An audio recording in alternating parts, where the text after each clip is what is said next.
Ναι. Θα πω ότι ξεκινάω και λέω ότι ήταν ένα δύσκολο παιχνίδι από την αρχή. Το ξέραμε ότι παίζουμε με τον πρωτοπόρο. Σίγουρα θα ήταν ένα δύσκολο παιχνίδι. Θα δεχόμασταν πίεση από την αρχή, όπως και έγινε. Στο πρώτο ημίχρονο μπορώ να πω έγινε ένα νευρικό παιχνίδι και από τις δύο ομάδες. Δεν παίχτηκε ουσιαστικά ποδόσφαιρο ποιότητας. Πήγε πιο πολύ στις μονομαχίες. Σίγουρα είχε η Προσοτσάνη περισσότερες ευκαιρίες. Καταφέραμε να κάνουμε και εμείς μία, δεν μπορέσαμε. Δεχτήκαμε τον γκολ σε μια στημένη φάση, μπορώ να πω, στην εξέλιξη μιας στημένης φάσης.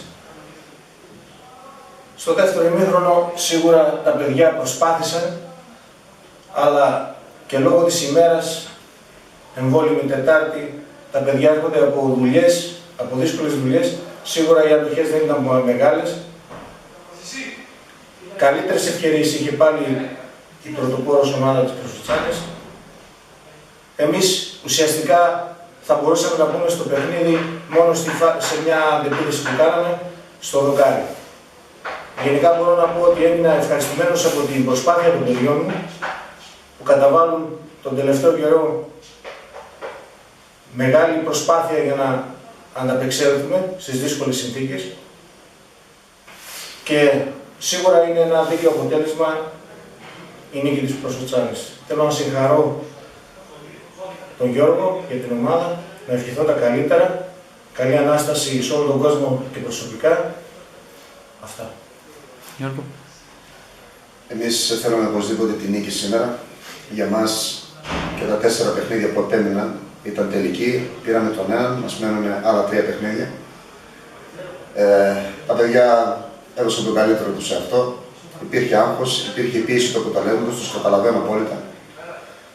Στα ξεκινήματα των ημιχρόνων πιέσαμε πάρα πολύ τον αντίπαλο. Στα πρώτα 15 λεπτά ο τερματοφύλακας μας την έπιασε την μπάλα στο 15ο λεπτό. Πλαγιοκοπήσαμε, δημιουργήσαμε φάσεις, δοκάρια, αλλά δεν βάλαμε την μπάλα μέσα. Κατόπιν το Μαναστηράκι άρχισε να ανεβαίνει, αλλά όπως είπε και ο Άγγελος, ένα στημένο πετύχαμε τον γκολ και ελέγχαμε το παιχνίδι. Εκτός από τη μία αντεπίθεση που βγήκε η ομάδα του Μοναστηρακίου, εμείς είχαμε τον έλεγχο του παιχνιδιού και εμείς είχαμε και τις ευκαιρίες πάλι. Στο δεύτερο ημίχρονο πάλι πήγαμε πάρα πολύ καλά. Στο πρώτο δεκάλεπτο είχαμε κλασικές ευκαιρίες.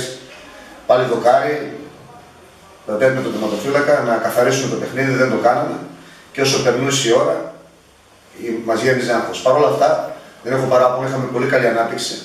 Περάσαμε την μπάλα στα πλάγια, συνέχεια γινόταν οι επιθέσεις από τα πλάγια. Τη φέραμε μέσα στην περιοχή, αλλά πάλι με το άγχος δεν είχαμε την τελική ή την assist που μας έκανε τον γκολ. Το Μοναστηράκι πάλι απείλησε με μια αντεπίθεση και στο δεύτερο ημίχρονο. Κάναμε μια πεντακάθαρη και δίκαια νίκη απέναντι σε μια ομάδα η οποία παλεύει για τη σωτηρία της και ήταν καλά στην αμυντικά.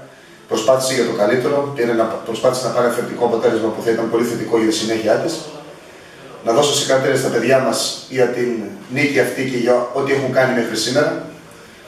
Να τους ζητήσω να προσπαθήσουν λίγο ακόμα έτσι ώστε να πετύχουμε το στόχο μας και να ευχηθώ την ομάδα του Μοναστηρακίου και στον Άγγελο προσωπικά καλή συνέχεια να πετύχουν το στόχο τους. Καλή Ανάσταση σε όλο τον κόσμο, καλές γιορτές και πάντα με υγεία.